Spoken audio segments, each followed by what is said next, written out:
ವ್ಯಕ್ತಿಗಳು ಯಾರೋ 3-4 ಜನ ಮೇಲ್ನೋಟಕ್ಕೆ ಕಂಡು ಬಂದಿದ್ರು ಕೂಡ ಇದರ ಹಿಂದೆ ಒಂದು ದೊಡ್ಡ ಸಮಾಜಘಾತಕ ಶಕ್ತಿನೇ ಇದೆ ಅಂತಕ್ಕಂಥದ್ದು ಬಹಳ ಸ್ಪಷ್ಟ.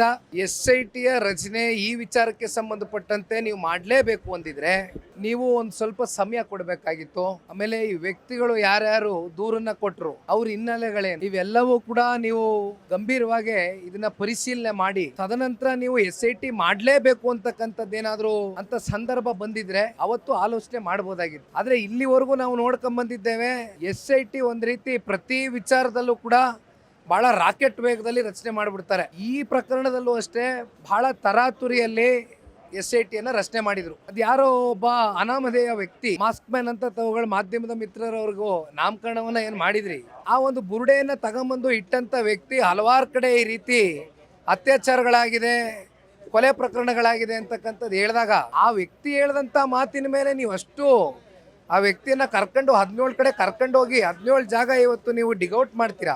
ಅಂತಿಮವಾಗಿ ನಿಮ್ಗೆ ಏನು ಸಿಕ್ಕಲ್ಲ, ಆ ವ್ಯಕ್ತಿನೂ ಕೂಡ ಕನ್ಫೆಸ್ ಮಾಡ್ಕೊತಾನೆ. ಆದ್ರೆ ಇಲ್ಲಿ ಕಾಣ್ತಾ ಇರ್ತಕ್ಕಂಥ ವ್ಯಕ್ತಿಗಳು ಯಾರೋ 3-4 ಜನ ಮೇಲ್ನೋಟಕ್ಕೆ ಕಂಡು ಬಂದಿದ್ರು ಕೂಡ ಇದರ ಹಿಂದೆ ಒಂದು ದೊಡ್ಡ ಸಮಾಜಘಾತಕ ಶಕ್ತಿನೇ ಇದೆ ಅಂತಕ್ಕಂಥದ್ದು ಬಹಳ ಸ್ಪಷ್ಟ.